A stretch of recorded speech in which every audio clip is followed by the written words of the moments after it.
Hey, what's up, everybody? Jake here, and welcome back to the Card Lounge podcast. I'm here with my co-host, who has some booster packs in his hands. I've got some McDonald's Pikachus. It's Robo. What's up, guys? And we just got these in from Japan. And these are really popping off right now. They are.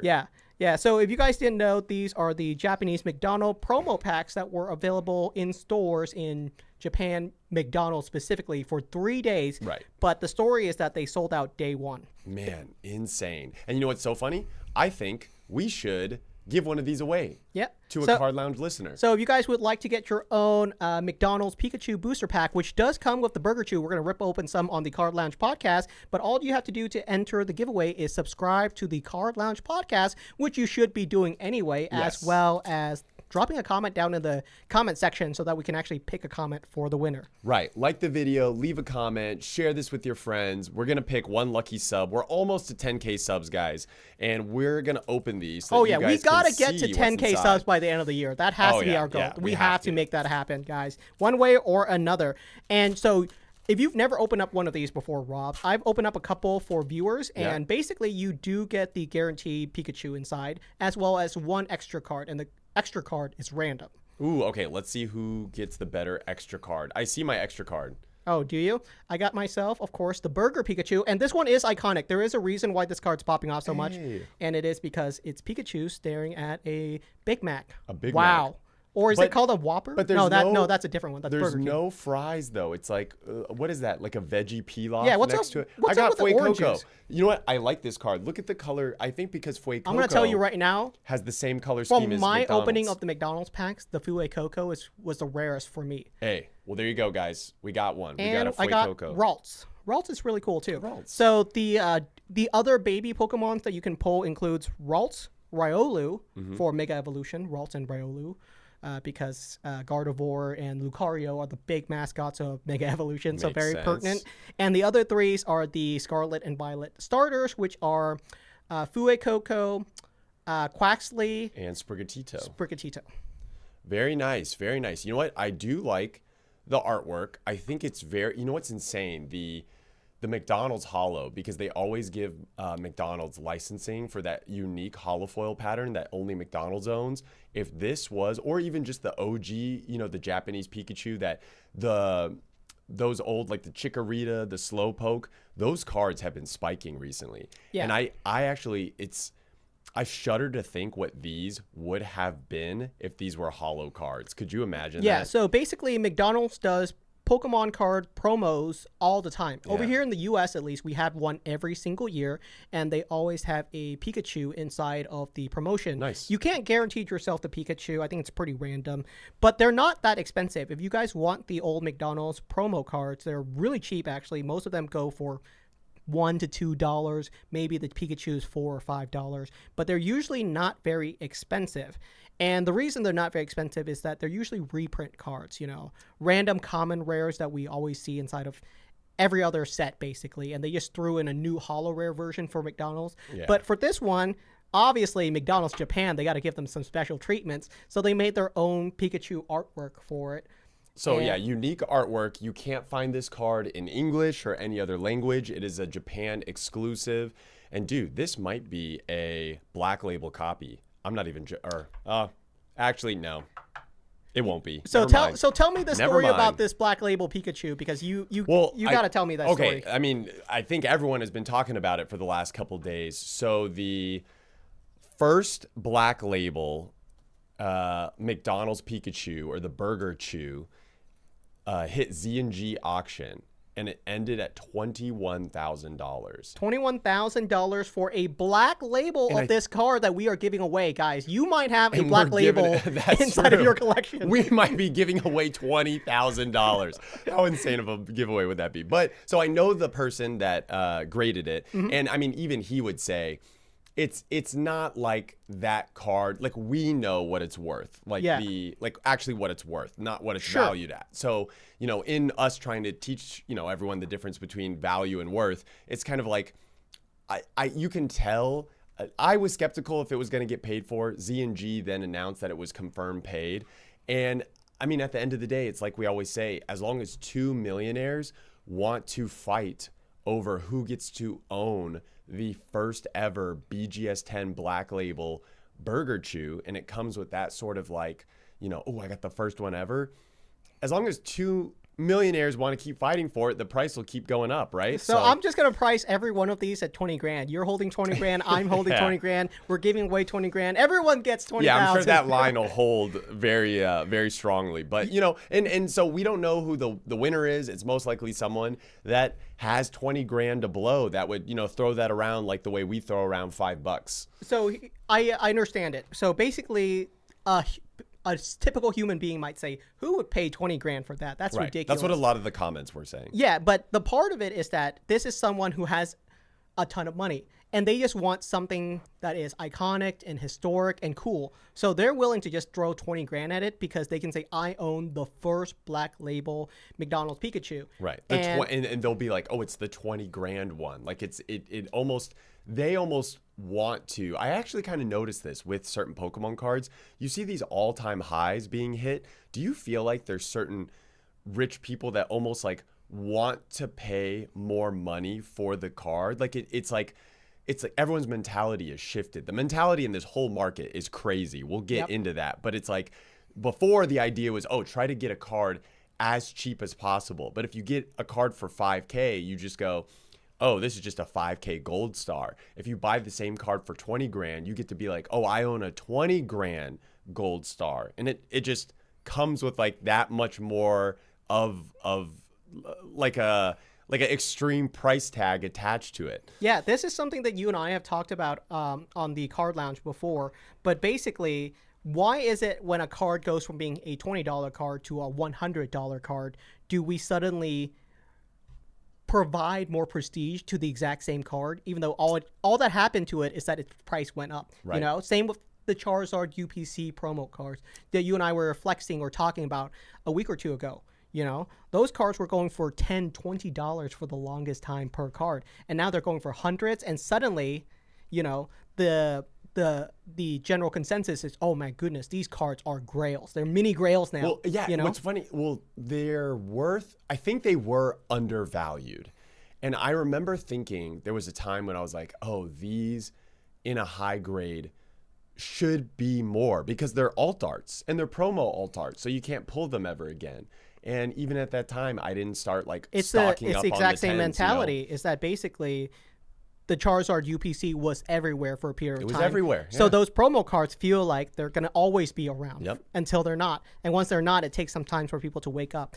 And so I brought some cards from my own personal collection for today's show and tell. Yeah. I know our guest does show and tell. You've brought in some cards. So I wanted to bring in some cards for show and tell, but I wanted to teach a lesson too on what I think about some cool cards, right? So you're currently holding in your hand the Reshiram and Zekrom Tag Team GX from Cosmic Eclipse. This is the alt art version of this card, which features Reshiram, Zekrom, and N.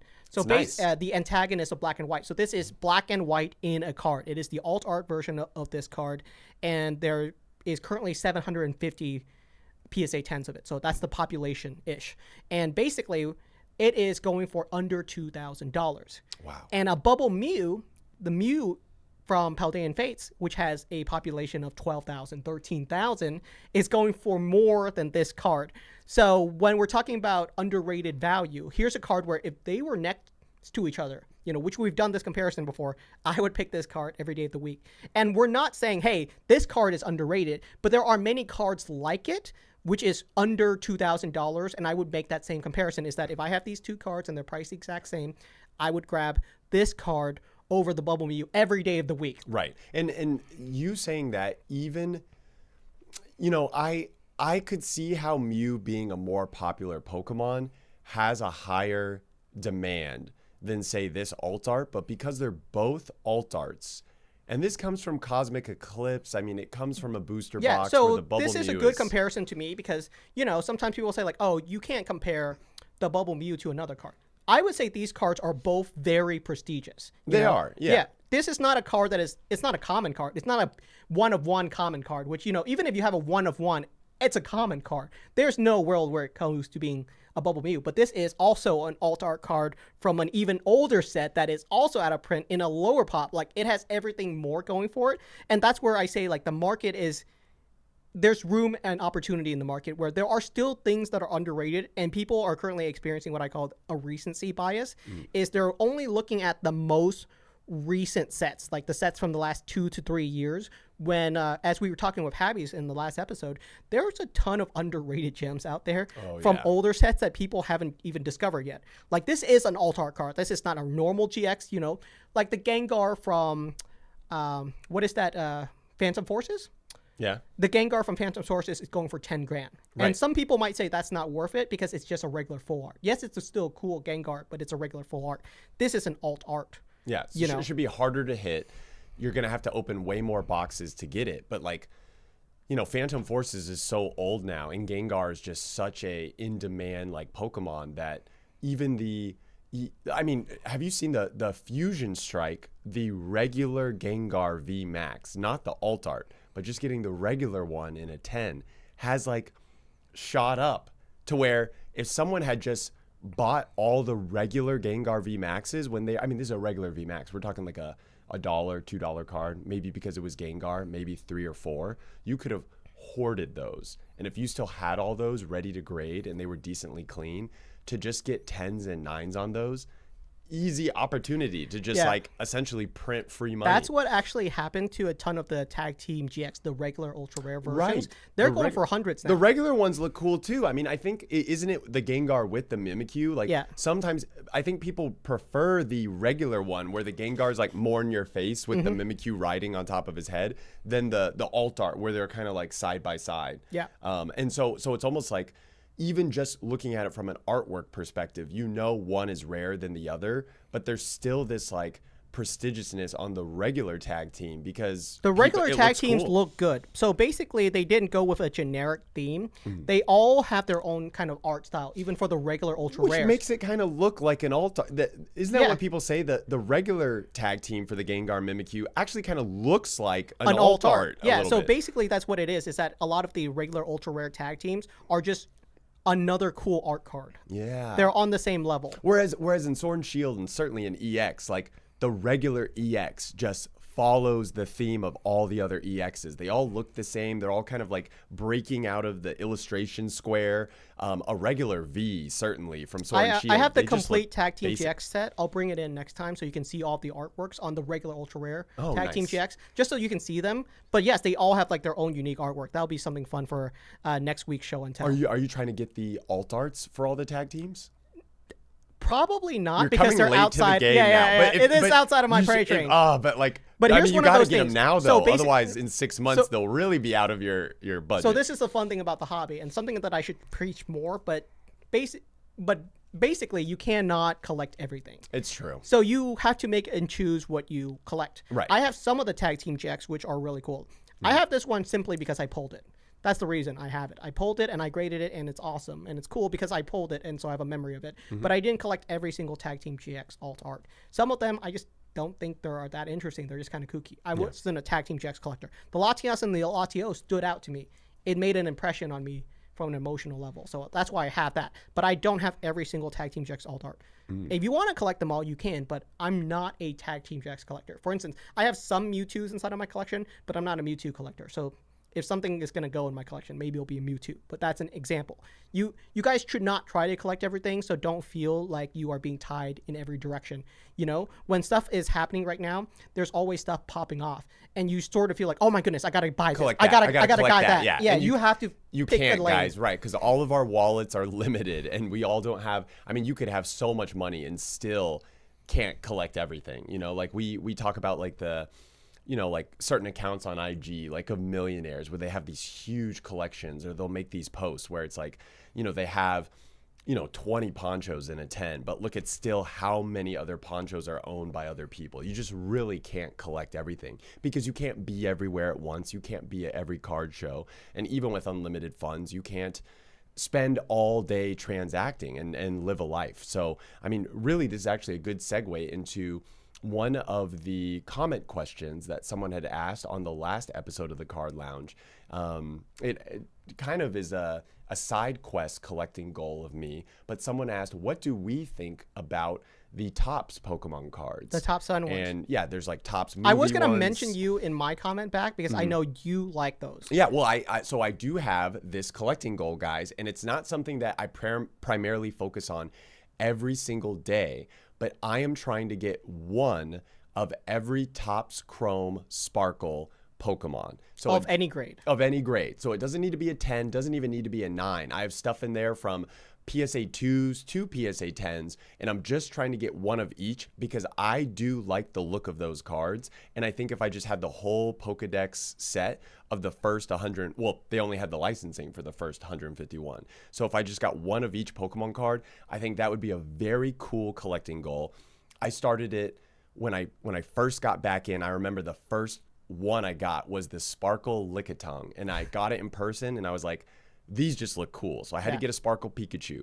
I way overpaid for a Sparkle Charizard, but in a low grade, so it was affordable. But then it was during like, the last hype, yeah, so it never bounced back. So that's an example of a card that kind of bounced back, but it probably, like hasn't fully recovered. Right. It came down, and I was like, do I need to buy more Topps Chrome Charizards? But to get even one Topps Chrome Charizard, you're putting down at least 15 to 2K. Yeah. It would be cool to have a bunch, and certainly I think what I paid for I think it was like a 2 or a 3, but it looks way better than a 2 because it has a crease on the back that doesn't actually show up on the front. So it's kind of silly. And then PSA just lazily put a 2 on it when it's like, dude, this is better than a 2. But, if you were to regrade that, it might even be a 4 or 5. No, correct. That's the thing about low grades. They're kind of iffy.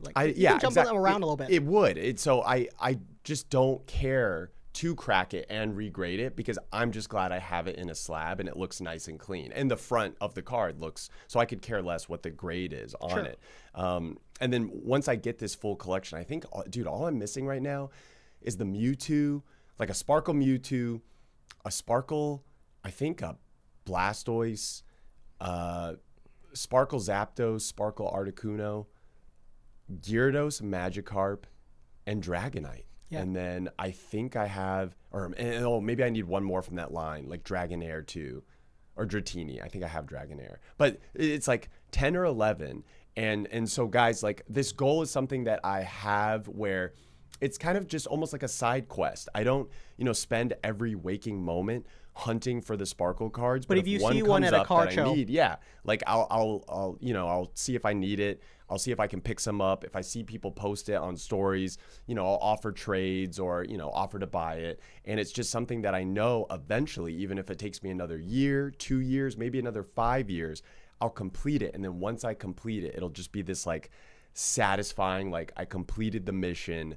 And it might take 7, 8, 9 years, but it's about the journey of collecting and finding them all as opposed to the destination. Yeah, I have very similar kind of hunting goals. And that's a cool one because basically you've been at it for 5 years minimum. Yeah. And that's part of the fun of collecting is you guys should not feel like you have to accomplish your collecting goals tomorrow. Yes. Part of the fun of it is slowly acquiring these cards, and it can take some time. I have some Pikachu promo cards that I'm still hunting for that I could get right now or something immediately. I could get them all immediately on eBay. But that's not what I want to do. I want to go to a card show and maybe haggle for a deal and get one for a little bit off. So here, we'll talk about the Topps market and what we think about it. And it should this kind of revolves around what you were touching on with how do people, I see a lot of comments. I get these on my personal channel too, where maybe it's new people collecting in, but even if you've been collecting for 2-3 years, it's finding that balance of, when do you buy a lot of the stuff from a set or something up front in order to save money, knowing that the longer you take, these certain cards from this collecting goal might increase over time. You obviously don't have, if you have a limited amount of funds, maybe you could go online and find every single card and go, oh, check out. I'll buy every single card in the set right now. Some stuff, for example, how I'm trying to get all 32 hollows from Aquapolis? I cannot find online right now. Or I do see some, but they're way overpriced. I need a PSA 9 hollow Aquapolis Houndoom. And I realized if I just spent more time 3-4 months ago trying to find a PSA 9 holo version of it, I probably could have picked one up for certainly under $1,000, because I've picked up other Aquapolis holos for 150, 200, 300. But remember when I told you how I picked up the Aquapolis Umbreon, and I also picked up the Skyridge Umbreon, and as soon as I picked those up a month later, they had both like doubled in price. I went for what I thought would be the more expensive ones, including the Skyridge Gengar, because I knew if I don't acquire these now and I leave these till the last 1 or 2 pieces that I need to complete the collection, I'm gonna have to pay double or triple than if I just pick that up now. So there's kind of like this balance you need to do of like, how do you identify what are the most expensive cards in a specific set or in a specific like grouping of things you're trying to collect? And do you personally like go for the more expensive things first? Do you order it most expensive to least expensive and just sort of like go in that order? Or do you go by what you see first or what's more obtainable? Because now when I look at a PSA 9 Houndoom from Aquapolis holo online, the cheapest one on eBay I think is $2,400, and the guy's just like fishing for someone to pay that much for it. And I'm like, dude, I'm not gonna, that's more than what I paid for the Umbreon, you know? Is he one of those guys where you threw him an offer and it was like immediately declined? No, dude, I don't even know if offers are on it. Or maybe I did throw him one, but it was immediately declined. Yeah. It's like, dude, I might pay close to $1,000, maybe. I don't know. But he's like, yeah, he's so outside of the range. He's so outside of the range of what this card is actually worth. But I don't know, right? Because like if I pick up one, that's going to go in my PC forever. I looked up, this is the thing about these vintage 9s, right? Is the vintage 10s are already financially just so unobtainable unless you're like super rich, that now I see people focusing on the 9s, and there's certain 9 holos that are kind of low pop too, where once you see a couple scooped up online, there's not much place you can go to find them. So I don't know if anyone from the Card Lounge has an Aquapolis Houndoom holo in a PSA 9, let me know in the comments and I'll trade you something good for it. Yeah, so to answer that question, which is basically how do you go about approaching your collection goal so that they don't become out of reach, right? Right. As you're trying to complete it. Yeah. Yeah. The first thing is I wouldn't try to buy the card that I think is going to go up the most or buy the card that is the most expensive. I would go with whatever you think you want the most. Like if you want that card the most, that should be the one that you pick up first. Let's say there's 2 cards. One's like a holo Pinsir and the other one's a holo Charizard. And you really want the holo Charizard. I would just pick up the holo Charizard, even if it's a little bit more expensive. And it still has to be within your budget. But it's better to bite that bullet because if it's a card you really want, you're going to be much happier with that card. What if all the cards in the set are what you really want, and that's why you just want the entire set? Okay, so your situation is a little bit different because you value them all equivalently, I guess, in that. Almost. I mean, well, in the sense that I'll say this. It's like there's maybe a Pokemon that's cheaper or an Aquapolis holo that I like more than the Umbreon, but I went for the more expensive. I went for what I thought over time as I'm hunting for all these would appreciate faster, which is why I focused on the Umbreon, the Gengar, because I just knew that they would be the birds. The birds are in there too, and they will spike faster than the holo Sudowoodo and the holo Azumarill, and the holo Beedrill, because those just aren't as fan favorite Pokemon. Okay, so in that way, there's 2 ways you could look at it. The first one is, do you have other stuff inside of your collection? Usually, I have a lot of cards inside of my collection that I'm okay letting go of. And they probably appreciate in the same rate, if not faster, right? For instance, I just picked up this card recently, the Sylveon EX. I picked this card up for $3,200. Shout out to our friend Ava from Misprint for giving it to me. Oh, but, wait, you got this from Ava? Yeah, from Misprint. Or from, it was on Misprint? Yeah, but nice. It was her card. But it's a really cool card, but I picked it up because I wanted it. But obviously there was a point in time when I probably could have picked up this card for $200 in a PSA 10. Let's be honest here. And I did not do that. Do I regret that? No, I don't, because I probably bought something else for $200, such as a Poncho Pikachu, which was also going for $200 at that time. That's wild. And so in that instance, I just sold something that I did not want as much in my collection to pay for this card. You know? Spent $3,000 on this card. Yes. $3,000, guys, on this Sylveon. It's a Pop 250, EX. so there's only 250 PSA that is 10. very low. Yeah. And it is very cool. I feel like the Hollow. So it's so funny you bought this. I'm actually trying to, speaking of side quests and completing sets, the Japanese version of this is from the Pokémon set. And I feel like it's so hard to find boxes of those. Yeah, I have a Pokémon box, and that thing is an endangered species. I think there's like, I don't know, 20 in the world. It's low. You have a sealed Pokémon box? Yeah. Oh my gosh, we have to break that. On No, we're Lounge. not. When we hit It's an endangered. when we hit 1 million subs. Okay, If for a Card million Lounge- subs, I'll do it. You heard it? All right, guys. Shout out. I'll If do you it can for a get million Card subs. Lounge up to 1 million subs, Yeah. we'll break a Pokémon box. But Pokémon was very low printed for a couple Yeah. of reasons. It did not sell that well, and it was marketed. nice So this is a history lesson basically. But they market Pokémon as a female-oriented set. It was very cute. It was very pink. It was meant to bring in more female collectors into the hobby. Oh. Did it do that? I don't really know, but they never tried it again. But it was meant to be more of like a cutesy box, which is why it's got the name Pokémon, because it's cute. But they did not make a ton of them. They didn't sell a ton of them, so it is an endangered species. I don't even know the last time I've seen one. The box looks beautiful, which is why I'm sure you collect it. Like the sealed box is amazing. The pack arts on it look amazing. And so that Sylveon, looking at it in English, I think that's really cool that you got that and that it's low pop and Right. a 10. So basically, back to the story is that I am willing to get that now for $3,000. Yeah, Is that a lot of money? Yes, it is. Is it? At one point, it used to be $200, and I know I could have bought it at that time for $200. Right. I don't mind paying the market price now because let's be honest, everything's gone up the same level of or rate of You value. can't get that for 200 or 1,000 anymore because before it would drop to that, it's got to drop to 1,500. Someone else is already going to pay that and scoop it up. So you're buying it at what is available in the market to pick it up. So at. I'm just speaking this as another collector who's also your friend, and I know your collection. So I'm saying realistically, if you wanted to complete that collection goal of Aquapolis, there's probably a card inside of your collection that you are willing to let go of for $1,000 or $2,000 that would cover that cost.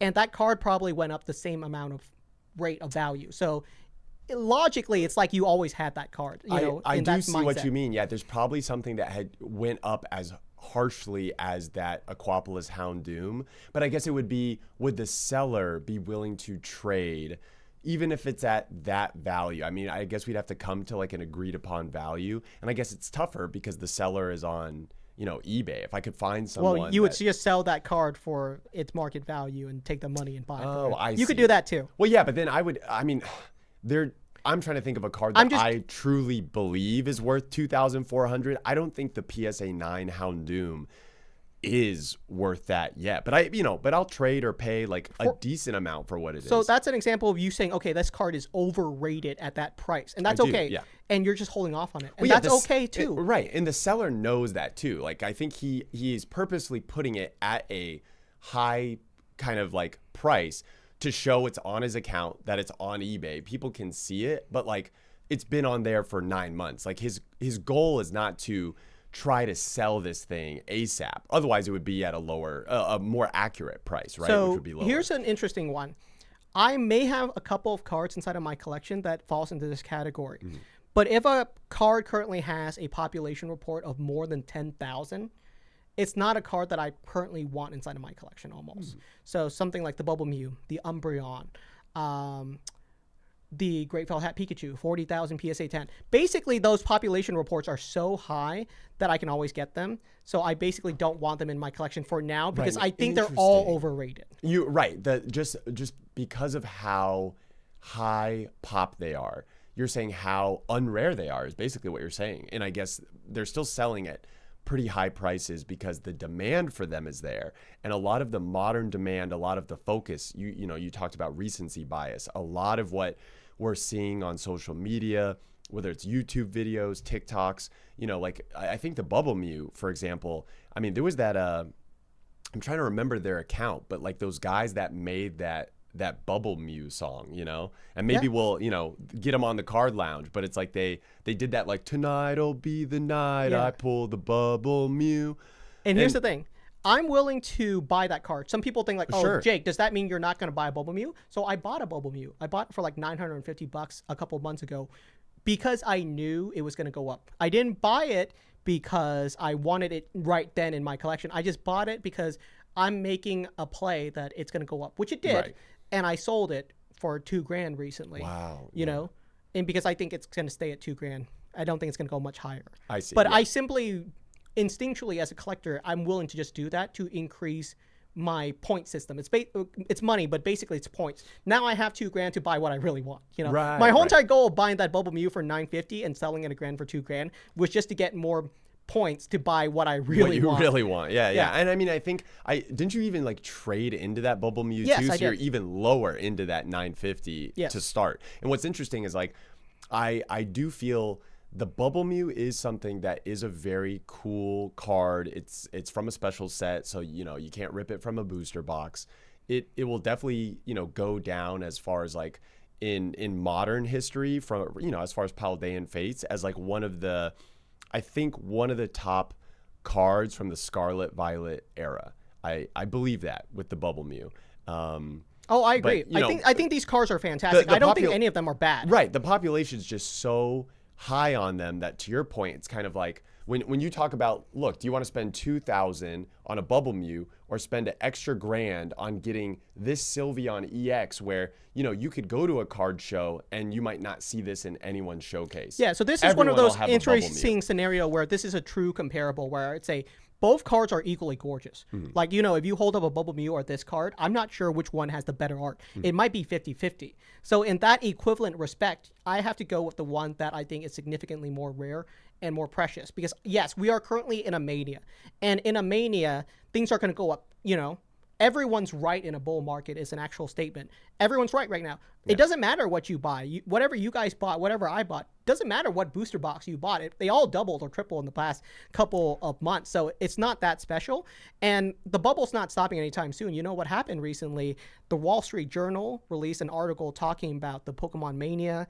I saw your short on that. MSNBC did a whole entire news story on it. They interviewed our friends PokeRev and Real Breaking Nate. I saw them on TV. I thought that was funny. Wait, did they? Yeah. Wait, I didn't see this. Yeah, I'll send you the link. Send me this clip later. Because I thought it's funny that they interviewed them, and they interviewed a bunch of random people, and under their name, it just says Collector as their like title. Pokemon collectors. Yeah. But I thought it was very cool. But that shows like, hey, Pokemon card collecting and investing, it's really the Pokemon investing space has just reached mainstream media now. We are not out of the bubble yet. If MSNBC and Wall Street Journal are just publishing articles about it right now, we're still in that mania, still in that bubble. So I do expect prices to keep going up, but it's gonna go down at some point. When it goes down, it's gonna go down hard and fast, because I think so. This is gonna be fun because I disagree. Wait, really? Yes, I think it's gonna go slow.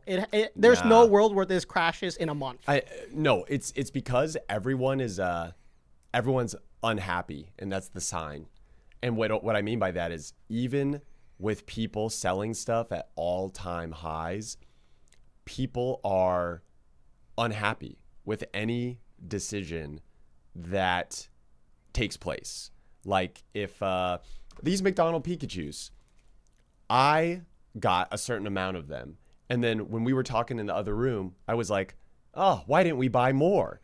And that's everyone's feeling right now. So much so, dude, I still had to deal with this guy that reneged on an offer on Instagram. I still see you out there, dude. And that was annoying, but it's like, because people are being super greedy with taking their profits. And I noticed this at the Dallas card show too, with like a vendor that kept raising his sticker from Thursday to Friday to Saturday to Sunday. And I was like, dude, so if I would have paid you for this day, you would have taken this? He's like, yeah. And I'm like, okay, so you would have been happy taking this price.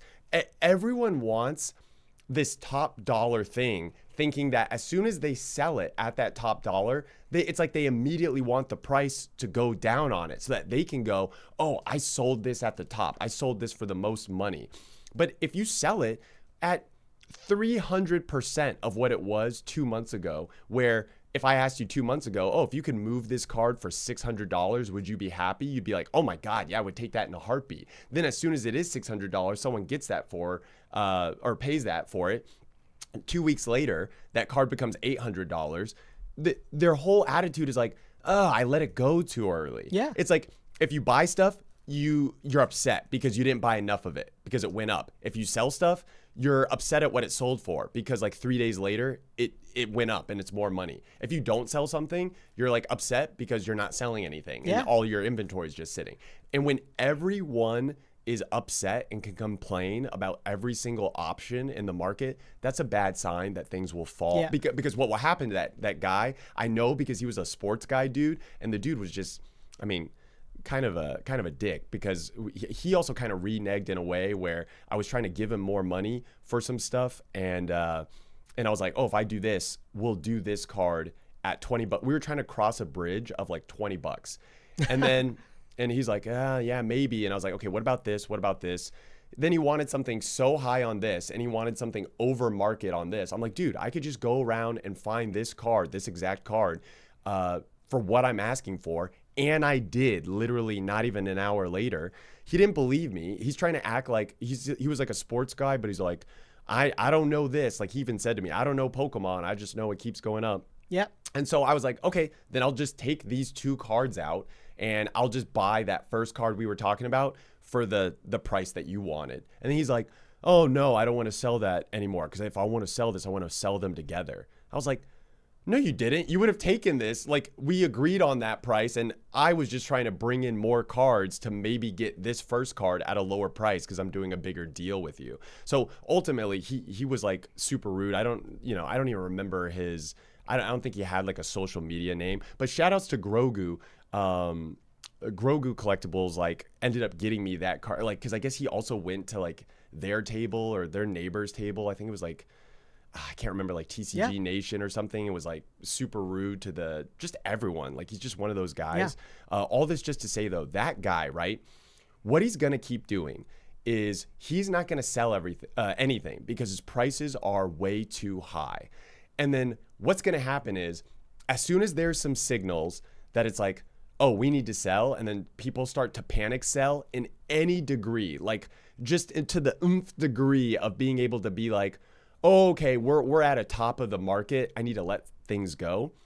He's now he thinks he can hold on to his stuff because every week his stuff goes up more. That won't last forever. So as soon as it hits a point where stuff starts to go down, he's gonna be like, okay, you know what? I will take this amount, or I will take this, I will take this. But if he's doing that while 50 other vendors or 500 other vendors are doing that too, it's going to be this race to the bottom. And because everyone's going to try to get the cash because they knew, oh, I didn't take this at $400 when that was profitable. I didn't take this at $500 when that was even more. I'm only in this card for like $150, but now the card is dropped to $300. I've already missed out on potential profit gains, and I need to take what I can get before this card hits what I'm in it for or lower. And as soon as that like psychology starts to take place in people's minds, I mean, I think that's a sign of it's going to be a huge rough and tumble. Okay. So a couple of things. Okay. All right, because you said a lot. Yes, but first thing, so Rob is frustrated because he basically bought 10 of these McDonald's booster packs from Japan, and basically we're giving one of them away for you guys, and he basically does not have enough for his own live stream. So basically it's kind of a situation where, man, if we could get 100 of these, we would probably want 100 of these. Right. But these are hard to get from Japan now. They are now, but especially with like the tariffs and all that. I feel bad about it because it's like, oh, I had the opportunity to buy 100, and I had the money to be able to buy 100, and I just chose not to because I wasn't focused on you too can get one of these by leaving a comment. Yeah. And then it's like, oh, one sold in a black label for $20,000. Do you think I want more of these now? Yeah, I think so. You could be having $100,000 in your hand right now with 5 black labels. Imagine that's just like 5 black labels. We're going to goof about that for a little while. It's funny. But okay, so a couple of other things. I agree with you on that topic of shitty vendors, basically. I met a lot of people like that too. That's very common, is basically if you go to a vending show, there are people that are super nice and they're willing to work with you for every single deal. There are people out there that I'm just saying like, hey, would you do $10 off? And they're like, yes, please. Happy to do a deal with you. Yeah. And then there are people where I'm doing the same thing. I'm just asking like $10 off a $200 deal. And they're like, hell no. It's like, you should take that because the deal, you're profitable. And it's like, you would hold it at 200 if the card was priced at 180. You'd love if you sold it for Yeah, 190. yeah. So basically, like, that happens all the time. Is there are people that, like, he wouldn't even negotiate with me. He didn't say like, oh, I can't do $10 off. I'll do 5. Like, the answer was, oh, it's not even no. It's hell no. Like, he won't even consider it. And though if I see those people, I immediately see the signal. Okay, I'm not doing a deal with you. Right. I'm just moving on to someone else who I'm willing to work with. And right. I wasn't going to do a deal with him later because, as I said, everything I wanted to buy from him, I literally walked around the show and got the same exact cards for cheaper. So what's funny is I just saw the stuff there first and I understood that he was, basically trying to rip me off. But what's funny is he's like he just had more angst than even vendors that aren't willing to make a deal. I would say 2 years ago, every vendor was willing to make a deal to some degree. And I would say you could go to Collecticons or you could go to something like a front row card show and find a lot of deals at tables.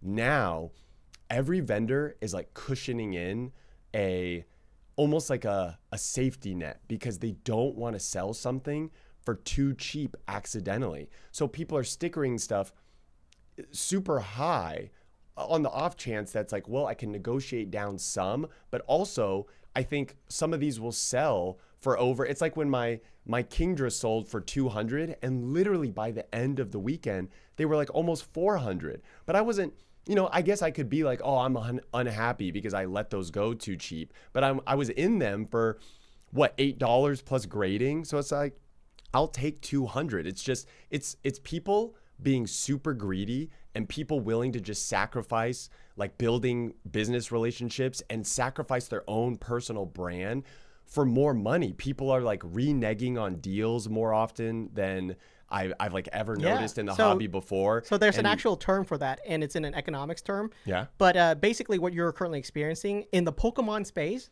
and people probably won't be surprised by this, but it's actually inflation. And it's kind of hyperinflation where people are pricing things higher because they expect it to be higher. By expecting it to be higher, they're simply pricing in what they expect it to be next week already. Yes. So that's what happens in an inflationary situation is that, let's say a burger is $5. The company will price it $6 next week if they expect the price to be $6 in the whole entire market. Right. So that's what is happening in Pokemon is we're experiencing Pokemon inflation is things are being priced higher because we anticipate them being higher. So, but that's the thing though, right? If everyone is expecting or putting in expected value increase into all of their prices, do you not think that that's a sign that eventually when all of this starts to go the other way, that in the same way that there's a expected jump, which is making things like the velocity of increasing going up really, really fast, that when it flips, it's going to be like people are going to expect to like, oh, I need to sell this now. I need to beat people that are going to price the $200 card at 180, so I'm going to put it at 170. Like it just reverses. So it does happen for singles. For singles, they crash a lot harder and a lot faster.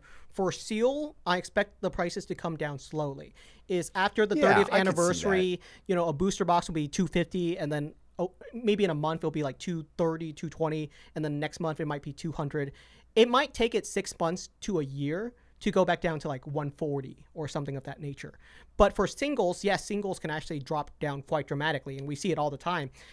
For instance, I'll give you an example of a card that's currently dropping right now by the week to show a scenario of what happens when a card's dropping, right? Okay. The Umbreon EX from Prismatic Evolutions. I've been the stuff from all the hits from Prismatic are kind of dropping. The singles. Yeah. So for instance, the Umbreon EX, its top price was I think like $1,800 raw right at release. It was going for like $1,600 maybe. Who's paying that for? Some people were because there were sold listings. Wow. Right, and it's currently going for right around like $850. So that card, if you do the math, is basically dropping by about $30 a week right now. So that's a card. If you're a vendor right now, you probably want to sell immediately, and you might be willing to take 95% on it because you expect it next week. It's going to be 95% of that anyway. Mm-hmm. So that's a card that people are willing to wiggle down to because yes, that card for the next couple of months is probably still dropping because why people are still opening up more Prismatic Evolutions booster packs and all that. Right. But that's an example of a card dropping, and when a card is dropping, people are willing to let it go for less. Mm-hmm. But when a card is climbing, which is what's happening to most of the market, most of other cards are climbing right now. people aren't willing to negotiate a 5% deal anymore. It's when they used to, and that is what is happening. Well, that's the thing. Everything keeps climbing, but then it's like there's other stuff that is dropping. I've noticed some mega stuff that was priced or stickered very high at the National at this last show I was at. I was just at the Dallas Card Show. Those same cards, almost $400, $500 less. Like I'll see a mega Lucario at like everyone's showcase where everyone's trying to sell it. It's wild. Like I saw so many stickered at 2K, and now I see so many stickered at like 1,300 to 1,500, where I'm almost like, I feel like I could buy 20 to maybe 50. Maybe 50 is a little too high, but I've seen them all, and I know who the owners are. And there's like one guy that had like 4, 5, or 6. I think he was collecting them all. But if I just bought him out and bought all these, like I could have like 20 mega Lucarios and then just, set my own price for them, I guess. But it's like, I don't even want to spend my money on getting 20 mega Lucarios, because I'd rather spend my money elsewhere. Yeah, I actually know a couple of guys who are doing what you're currently saying. And I'm actually okay with them doing that. Some people out there almost say like, oh, how dare you manipulate this specific card. But there are people out there that they like a very specific card. And they'll collect multiples of it. 30 copies of it because they just want to you have the right to do that. Hoard that. Yeah, and I think it's cool for them to do that. Especially for, like we're talking about cards that are 5, 10, 20 years old. Do I really care if someone picks up 200 copies of the Sylveon EX? I don't. If they really want it and they want to buy every copy, be my guest. I don't think most people care about that kind of collector. They might if it's like a modern card or something that they're holding on to, especially for like modern sealed products. But yeah, I do expect sealed products to slowly drop, and for singles it'll drop much more dramatically, but it's going to take a while. I don't expect the hype to die down until the 30th anniversary, a couple months after the 30th anniversary release, and people have their fill of it. And then I think sealed products will slowly drop. And that's just what I see from other collectible hobbies that has died down. Things like Stanley Cups.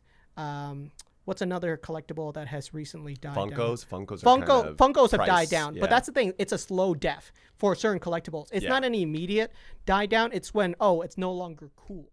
Card Lounge will be right back after this brief message from our sponsor, Collectr. This episode of the Card Lounge podcast is sponsored by Collectr, the #1 collecting app. Collectr is the official trading card tracking app of the Card Lounge podcast. Both Rob and I have been using Collectr constantly to track our whole entire collection. I can't stop looking at it because the prices on cards right now are absolutely wild. People have seen it. Prices are going up and down. And if you're currently tracking your Pokemon card prices on a spreadsheet, guys, you are so far behind the time. You have it in the palm of your hand. Right. Everyone's already on their phone anyway. It makes it so easy to share and look up updates. It's kind of funny, dude. I just went to my closet and found some stuff that I wasn't tracking anywhere. I used to put stuff on a spreadsheet, but we're so busy now, and it's like I can never have time to update things constantly. I added that stuff to the Collectr app, and then my collection went up like another $20,000. Yeah, that's absolutely the power of Collectr, is that a lot of times, even if you don't know the card you're looking at, the Collectr app has a scanning feature where you can just check out your card through a camera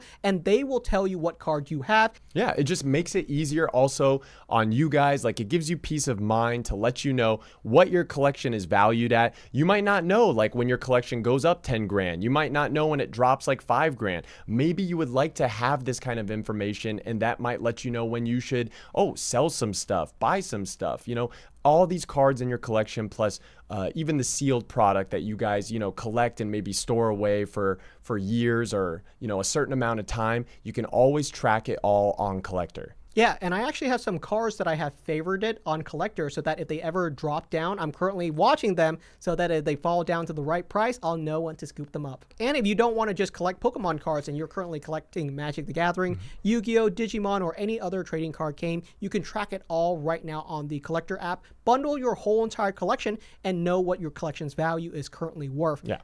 I like the fact that you can see the combined collection value, and you can also separate between categories. So I know like what my Pokemon collection is worth and then what my One Piece slabs are worth as well. That's right. And you can also separate it by sets too. If you're someone that's a completionist and want to know exactly what cards you're missing from certain sets, Collectr is also great for that. So definitely check them out. They are a fantastic tool, whether you're the first time collector, someone that's just started a couple weeks ago, or if you're someone that's been inside of the hobby for the past 10 years, Collectr has something for you. Check them out today. They are available for download on Android and iOS. Thank you to Collectr for sponsoring today's episode of the Card Lounge podcast. So Pokemon right now is really, really cool. We're in the Wall Street Journal, baby. We're big now. I know, we're in the Wall Street Journal, so there's a lot of fair weather fans in Pokemon where they say they're for the hobby, they say they're collecting. It's hard to make the distinction. I think we've said this on the show where there's not a proper term for them, where you were trying to guess what I was saying and you were like, not scalpers, but like I call them casuals. Right, and I don't mean that in a rude way, but it's basically someone that's jumping in out of curiosity, and they're just excited to be a part of the event with everyone else. The event, yes, but then they're gonna jump out like maybe a year from now, and they're gonna jump out, and they could say even like, "Oh, I'm not gonna jump out," but they'll be gone in 2 years. Whereas you and me are in this like for life, and I think there have been a lot of new people entering the hobby that are going to be in this for life. Like you can see it, and it's like people that are only a year in and maybe they started vending or getting their own stuff. They started the same way I did, and then they vended a couple shows, and now they have like inventories of like 70, 80, like $100,000, and you're just like, wow, they just really did the whole buy, sell, trade, played the game, and like did it all within the money of Pokemon, which is really impressive. But the reason why they can make money and why you and I can make money just within money that we've kept within the hobby is a lot of the times due to these casual fans, because they come in, they inject money into the hobby, and then they leave. And usually when they leave, they sell their stuff for less than what it took them totally to acquire it all. And then someone like us will pick it up, like if someone's like selling their collection because they're done with Pokemon, they want to start, their interests are now in pickleball or rock climbing. Then we take their collection, and because we're staying in the hobby, we sell it to other people that could, add that stuff to their personal collections and, actually like find the maximum value out of it. So let's talk about that a little bit. I'm talking about how I'm not holding on to cards that are very large pop. And why is that? What's your main reason for choosing 10,000 as your number for that? Well, it's just a generic number, really. Like I probably have cards inside of my collection that are higher pops, let's be honest. But I'm not really overthinking about it. If there's a card that I think is very readily available, I'm not picking up right now. Okay. And it's exactly what you're saying, is that I do believe in 1 to 2 years in garage sales and on eBay listings, I'm going to see that card. Great Felt Hat Pikachu's listed when people are saying, oh, I'm bored of this. Especially, and you're saying, Jake, why would this card suddenly be listed? It's when that Great Felt Hat Pikachu starts dropping. It might be dropping by $25 every single week in value. And when it's in that kind of declining, it's kind of declining and free falling, people are going to be willing to take the next lower because, hey man, I'm going to try to sell this before it drops 100 to 12. Right, I want the maximum value out of it, which is funny because that means those people weren't even about collecting the card for just having the card. There's enough people in this hobby that are so about just the money. And see, and then that's the thing, but I don't even think that's the Pokemon investor bros that would be leading the charge on that. Like that's not like your Rudies I will absolutely say the true easy money of Pokemon is kind of here and gone. Is that if you're someone that's starting to collect right now, like if you're collecting today, it's way tougher. Like if you're expecting Pokemon cards to pay for your retirement or your wedding, which is what happened in the Wall Street Journal article. Someone paid for their wedding using Pokemon cards. It's probably too late for that. Like you can't just put 40 grand into Pokemon and expect it to pay for your wedding. I agree. A new baseline has been established, guys. I mean, I think Rudy said this on like an Alpha Investments video, and I had been saying this for like years, where when I first got back into the hobby, I didn't get like stores would compete with each other to undercut each other to sell cards at way below MSRP. And that's why it made it so easy to where I could just go to my local store, right? And like when barely anyone was doing any sort of rip and ships or just streaming on any platform, but certainly on TikTok, before they had TikTok Shop, it was like you could only stream if you had 100,000 followers. And not a lot of people on PokeTalk had that, like when it first launched, like the live streaming.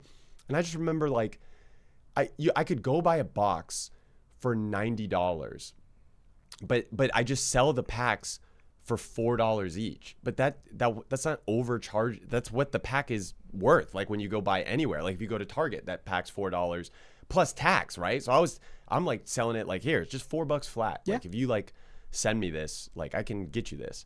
And just a couple times people are like, okay, I'll buy these packs. And then by the time the box was sold out, it would be like what the MSRP, you know, it would be like I had made $150. And I was like, wait, I just turned $90 into $150 by doing business and providing a service. That's what it basically is. You provided a service. Which is what any business is. But it was so easy because I enjoyed opening packs with everyone. It was watching fun for me. you, so it didn't feel like work. Well, it didn't feel like work, but it was also it required no like critical thing. It was literally go here, I can buy this. I'm opening up stuff myself, and then people are like, oh, I'll buy from you, because it was still a good deal to buy. And I think every shop across America didn't get it, where it was like you're just all, everyone was undercutting each other. And I remember having the thought, well, okay, if these 4 shops are all like, he's at 9 or 105, so they're at 100, so this guy's at 99, so this guy's at $97. I was like, what if you all just went to like $140? People would still buy the boxes, but then, you know, and then you could be at 130, this guy could be at 120, but you'd all be making more money. Yeah, you and I have talked about this, is that there are too many card shops right now. We've noticed the amount of them popping up in terms of trading card businesses has increased exponentially with the hobby as well. With how much trading cards has boomed over the past year or two, the amount of card shops has increased by a multitude of factors as well. And that's why it's so hard to get new distribution, because a lot of them are just like, hey, we're tapped out supporting the shops that we already support. Yeah, and here's the thing. You and I talked about this. In a couple of years, some of those might be out of business. Because, and we were talking about this, the amount of vending shows, amount of vendors, they're going to have to undercut each other at a certain point. What we're talking about, like what kind of scenario would create a situation where card prices actually start spiraling downward, right? It's competition. It's when these shops have to start competing with each other. Hey, man, if you don't sell me this box for $95, I'm just going to go to this other guy who will sell it for me for $95. And there will come a point when that happens. It's not today, but it will happen. Well, no, you're saying it's not today, but I think we're getting closer to that, because that vendor, that's what he didn't understand. Like, he's got stuff way overpriced. He had one-piece boxes. I mean, he was super rude. So he's like this guy that's like, it's like a double whammy, because he's got an unpleasant disposition and then his prices are just egregious. So he had these illustration boxes at $50, and you could literally go to a table 2 tables down or just anywhere else in the hall, and that same box was $25. And not like you have to negotiate. Like, they're just marking it at 25 because they know it's you know, they might sell it to you for 20 if you buy 4 or 5 of them. So he's like double everyone else. He's not willing to even drop to 40 or $30. And eventually it's going to get to the point where if he sees everyone just going to buy, I guess there's just enough kind of fair weather fans in the hobby, or people that maybe just don't know any better, that end up at his booth the same way that I was there to start. But and I was like looking at his prices, but I was like, well, I know I can beat all these prices. So it's like, I'll buy from you, like work with me, or I'll just shop somewhere else. If I'm saying that to him already, and he can only make sales with people that he's like, I don't know, with people that just don't know any better, all those people, when the don't know any better people leave the hobby, he's just going to start fire sailing everything, because he has to compete with everyone else now, like competitively, and he's not having to do that right now. He's not being forced to do that. Yeah, which is what we're saying. It will happen. So we all know that this scenario will happen, right? So part of the reasons why I'm not picking up those super high pop cards is I do expect a lot of them to go on sale over the next year or two. Right. But it's also like stuff is never going to drop to where it was. Like, I remember when Moonbryon kind of went to 15, 1600. Oh yeah, I don't think they're ever going to be that cheap again, but there will come a point when I think their value makes sense. Do you remember when it like retraced back down to like 1100, I think? Sure. Or maybe it was close to 1,000. Yeah, there was a point in time, I think around February, where it reached a really high price, and then it dipped. Fell. Yeah. And I was like, do I buy it there, or do I think that it could be even lower? Because I still didn't view the Pokemon hobby as like dead yet. you know, it's funny, like we've been around for enough cycles where we've seen like what it's like in a hype period and what it's like in a dead period. And all I know as far as just with what I've been doing and how I've been able to accumulate the amount of cards and you know, money and product that I have is when it seems like everyone's like, oh, don't buy Pokemon. Oh, you should be selling it. That's when you should be buying. And then like everyone right now is like, buy. That's why I feel like, oh, I need to be selling stuff, but I still get like I am still buying stuff. So it's like, what am I doing? Should I just be buying nothing and only selling stuff? But I feel like if I don't buy, for example, that Umbreon or that Gengar from Skyridge, or the, either Umbreon from Aquapolis or Skyridge, that I don't know if those go back down, because the reason people are buying them right now is they're getting stuck in people's PCs, and no more are going to hit the market unless people do an Aquapolis box break, which happens like once every 2 years, if that.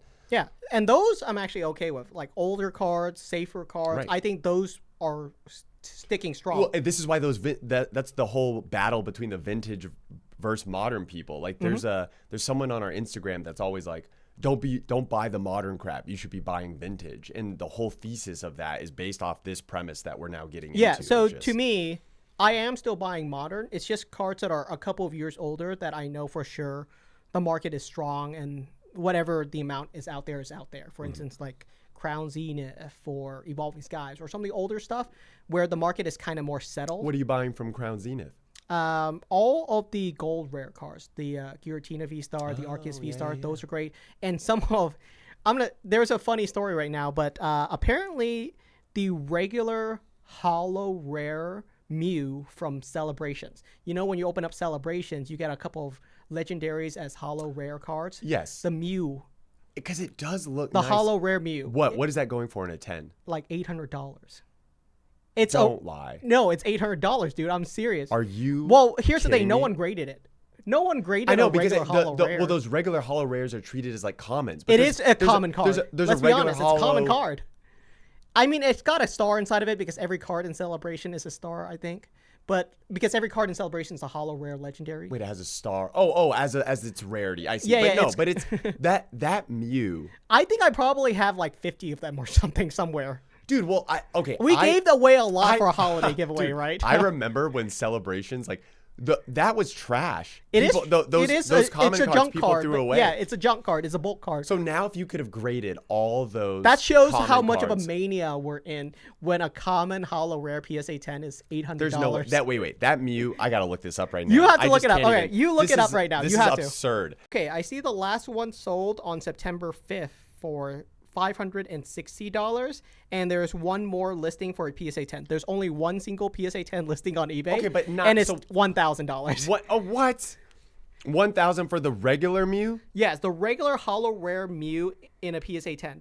I don't know what the population report on it is. I want to look it up because I think it'll be hilarious.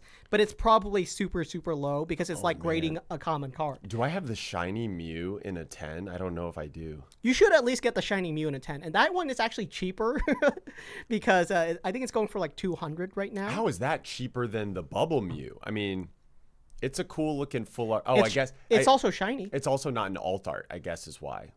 It's kind of drawn in the full art. It's still really cool. It's a shiny Mew. It's $1,000. That's insane. Yeah. But the last one sold at $561, I think, was the eBay bid. It's eBay bid style, but that still shows you how crazy the mania is. Because let's be honest, that's a $2 common card. Right. And I looked on TCG Player. There's currently 200, 300 listings of it. Because it's a common. So this pod is going to drop. People are going to go into their collections and go, oh, I've got like 10, 20, 30 of these just lying around. Everyone's going to go grade them all at once, and then the prices are going to drop. That's exactly that's what I'm going to do. I'm going to go back into my closet where I'm sure I have a bulk. I have a bulk stack of all of the legendaries from the Celebrations collection. Yeah. Because everyone does. If you open up a couple of Celebrations booster pack, all of the cards inside of Celebrations were legendaries, by the way, which was kind of cool. Like inside of the common set. All the oh, right. Yeah, It's like Dialga, Lugia. They were all Ho-Oh. legendaries, Yeah. which I thought was super cool. I thought it was cool and they all too. have the 25th anniversary stamp, but no one collects those because you open up a pack and those were treated as commons, like you were saying. Right. So they're readily available, and I'm very confident from the amount of celebrations that I opened. We were giving away a ton of those. We were just giving those away during the holiday giveaway. Is that I inserted a random holo rare of the celebrations card into every. I remember people throwing these away. Like Oh. if you would take out the celebrations hit, Yeah, which yeah. was like the inner set, and then you would throw away the common cards because they were holos and they were rares, but they were the common cards of the pack. Another fun one. The Snorlax from 151. The Snorlax from the 151 ETB, the one where it's stuck in the road and is sleeping on its side. That card, I looked at the prices. A year ago, it was going for 75 cents. 75. Wait, really? 75 cents was its all-time lowest, and it was exactly September of 2024. It was going for 75 cents, and right now it's going for right around $20. So imagine, so that's a 20x return in a year. Yeah, in one card. And that's if you held it for a year, where I'm sure you could have got it to the 5x or the 8x in So much the reason shorter of I'm a saying time. this is because I was talking to you, and I have a bunch of those. They're just sitting around because you and I both ripped open a ton of 151 ETBs, Yeah, that's basically. true. So I still have a stack of the wrapped Snorlaxes inside of my collection because Nice. we opened up a bunch of ETBs, we kept the Snorlaxes, we gave away some, Right. but there's still a bunch, and they're just sitting around, and they're worth a lot. But it wasn't a master genius plan to raise the prices on these. I just happened to have a bunch of them sealed, and they just climbed 20x in a period of a year. I think that's how a lot of these, like when there's certain plays that seem to be really, really good, I realize a lot of it is just the fact that since we're true collectors, when you collect just what you love, and it's all like happy accidents. Like I think Rudy has also even mentioned this, where people view like a lot of his like crazy plays as like he's this mastermind or like fortune teller. Oh no, I'm investor. gonna tell you he's not, And because I know for sure he's sitting on a ton of. Yeah, he's also sitting on a ton of junk. There are stuff inside of his collection that he sat on for like 6 years that never climbed. It happens all the time. Right, but that he got junk's lucky on some stuff. Yeah, some stuff has climbed like 20x, and he just deals in such a volume that like the same junk that doesn't go up not even 2x in 6 years still comes with the boxes that he didn't think would go up but 20x. Like he was just talking about how he didn't want to pick up Lost Origin ETBs from his distro, and the distro like, I don't know, like essentially begged him like, oh, can you just please take these? And he wasn't taking them in the, like at that time thinking, oh, this is such a win. I have a huge opportunity. It was like a burden for him. It was, and I'll tell you why. Because Lost Origin ETBs reached their all-time lowest. They were like 30 or. They were 20 at Target Black Friday 2 years ago. $20 for a Lost Origin ETB. That was how cheap. And obviously Rudy can't compete with Target, but if Target is selling ETBs for $20 and he's buying them from his distributor for 30, that's how he sees it as a loss. Right. Is he can't compete with the market. So they were too cheap. So he just sat on them. But then I think he just made a video like maybe I don't know, 2 or 3 days ago, where he does that thing where he's like sitting in front of his like pallets, his like army of Pokemon cards, and he's just got, dude, I want to say 20, 30 cases just stacked on top of each other. Maybe more. It's like one column is 20. There's another column of 20 or 30. So he's just got cases of these ETBs. And now each Lost Origin ETB is like, what, like 100? Oh, yeah. 30, $140? Yeah. So for instance, he's very lucky that he just is a TCG buyer. And if you just deal in TCG right now, the value of your collection has gone up. But I do know he's done some plays that are terrible. For instance, I'll give you an example of an actual terrible play. He bought a ton of the 2019 Magic the Gathering Commander decks, pallets and pallet loads of them. I think he like 40,000 or something ridiculous, a ridiculous amount. And this was years ago, 2019 Magic the Gathering Commander decks, right? I bought a couple of those, and I sat on those for 5 years too, just for funsies, because my wife and I used to play Magic the Gathering, and we used to collect Magic. I'm out of it now, but they didn't climb at all. Well, okay, what was so special about the 2019 Commander decks? Absolutely nothing. Then why did he feel the need to buy Because pretty much every Commander deck goes up in value long term. Oh. You know, that's... what's so special about Rebel Clash? Nothing. But why is a Rebel Clash ETB like 300? Because they just go up in value. But the commander deck, that's a deck item. I would never. So the thing about commander decks is, okay, then they do come with unique cards. Every single commander deck comes with unique cards. And so I know about this for like those for special commander decks, but that's why I would then say, oh, 2019, like a regular like Magic 2019 set. Who cares about those commander decks? But I know the Final Fantasy commander decks have climbed an insane amount in a very short period of time. Right. But it's all Mania based. But that's what I'm trying to say is that it's luck.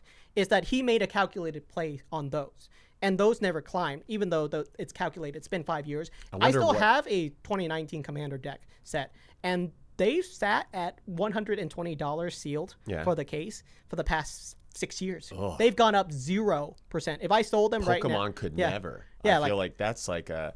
But that's the other thing. Like that's Magic, not Pokemon. It's like right, which is why I don't deal in Magic. Right. I mean, I just feel like with Pokemon, I just bought that because I wanted to join him in on that play, just because it was a video that resonated with me, and I basically said, okay, let's see how well this does. I'll buy 2 sealed commander case. Oh, so you did it because he influenced you? Yeah, he influenced me to buy it because I wanted to join in on the play and just see what happened. You got influenced? Well, basically, I just wanted to track it, right? Because if I have it, to give I you can this track data it. that you now have. And right, now it's a talking point for me because I can track and let's say that play was genius and it got up to $1,000. I have to be like, oh, that was a smart play by him. I mean, I just appreciate he admits that it's not like he's I talk about this with I don't know if I've said this on the pod before, but I accidentally ordered too much Obsidian Flames, and people will be like, "How did you accidentally do that?" And it's like, oh, it happens all the time. Yeah, actually. like I paid here, I forgot I got 2 cases from this guy, and I thought I was at 0. So then this opportunity came, and he was like, "Oh, I got 4 cases for you." I was like, "I'll buy all 4 cases." If I was trying to just go for 4 cases total, I would have only bought 2. But then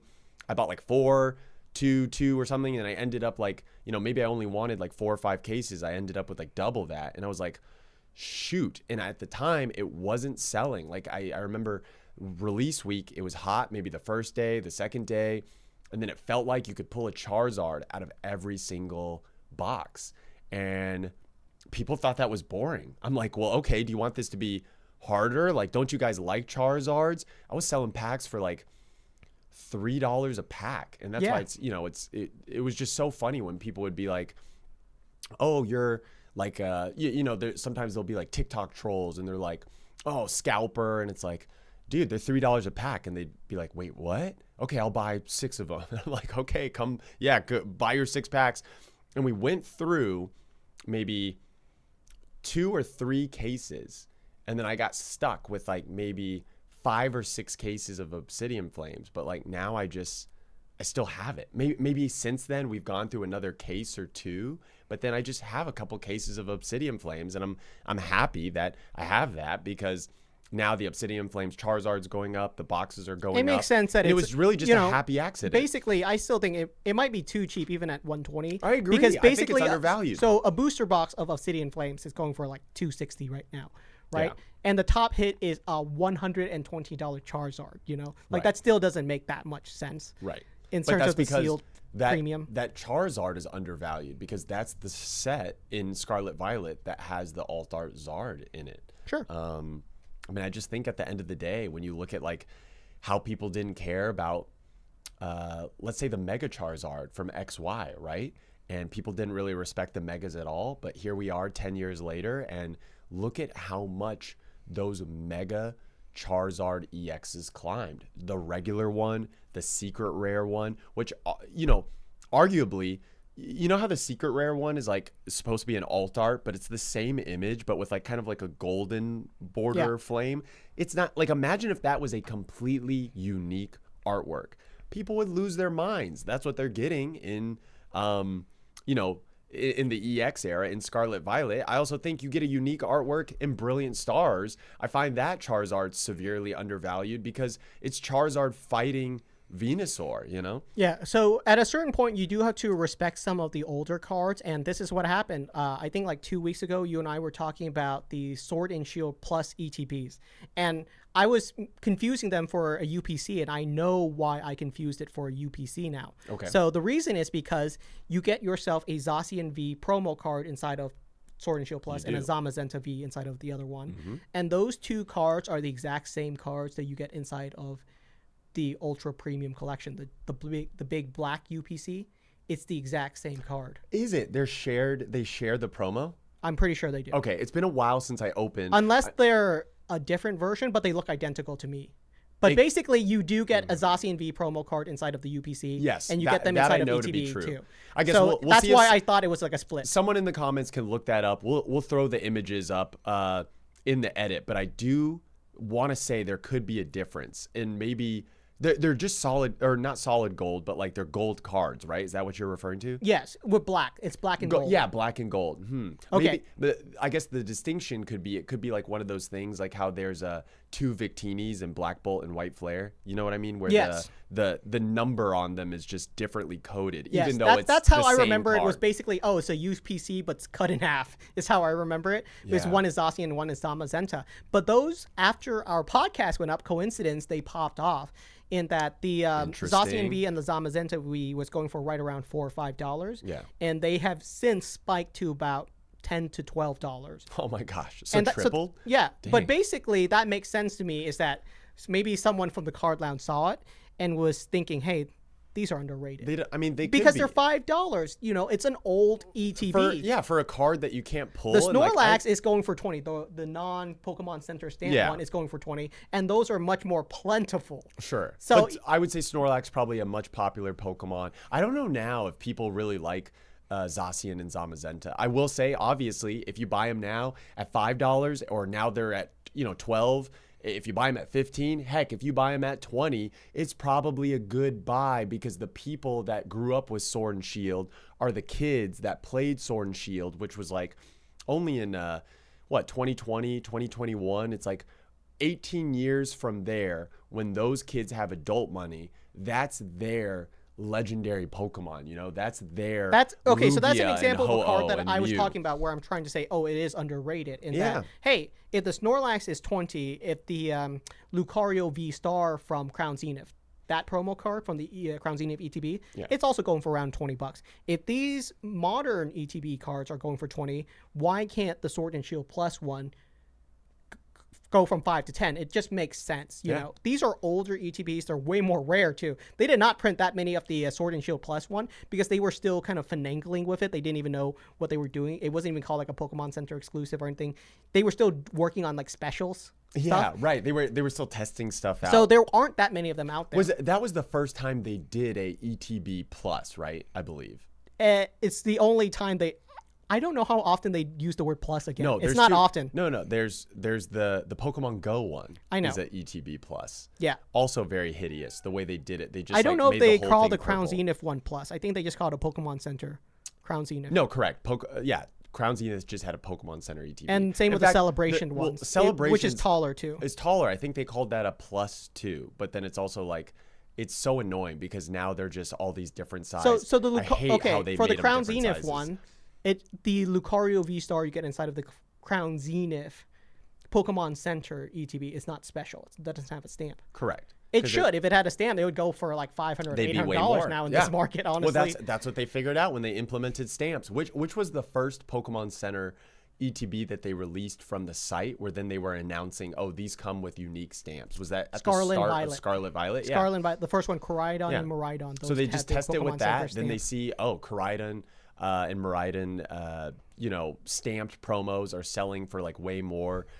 This will make people want to buy their ETBs from us, from our direct website. We get to keep more money. We don't need to print as many ETBs to go to your big box retailers or your local game stores. So Pokemon gets to keep more money, and all they have to do is say, we have a stamped promo in ours. And now you have this whole secondary market where the Pokemon Center ETB is like, how many times more expensive than the regular one? Like in some cases, sometimes 5 to 6x, like at least double or triple. Yeah, I think the last story we'll leave it on is, by the time this podcast goes up, I think this will be old news, but in Phantasmal Flames ETBs on the Pokemon Center, they haven't really released them yet, but you and I have been waiting on the Pokemon Center almost daily, trying to get our pre-orders in, and it'll likely happen next Monday or Tuesday, right before this pod is when it's going to happen. That's a good point, because so there was a false alarm earlier this week where everyone was spreading around social media. I remember I texted you. Yeah.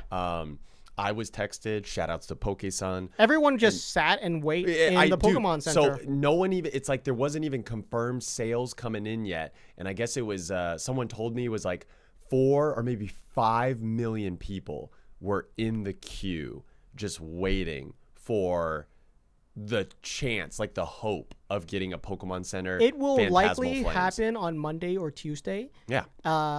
And yeah, Well, they're running out of time because they always do it a week or two before the previous set drop, and Mega Evolutions is about to drop. Yeah, so it's a no-brainer buy. If you buy a Phantasmal Flames ETB for $60, a Pokemon Center one, it's probably going to go for $200.